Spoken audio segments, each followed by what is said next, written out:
Hello everyone. In this short video, I am going to tell you how can you reset your CorelDRAW graphics suite without uninstalling it.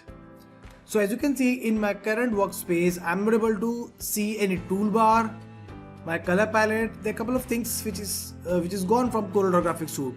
So if I want them back, I can easily reset my CorelDRAW with a simple short key. I'll tell you how. Now firstly, I need to close my CorelDRAW. So I'm going to close my document and CorelDRAW as well. After this, you will see a CorelDRAW icon.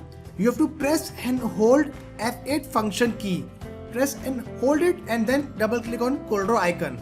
You will find a small warning like this which says, are you sure you want to override the current workspace with the factory default? When you click on yes, when the CorelDRAW will release, everything will be as default when you installed it for the very first time. Now as you can see, when I open a new document, you are able to see toolbox, color palette, and it is as default as it was installed freshly. So I hope you have learned something new in this tutorial. Thank you so much for watching.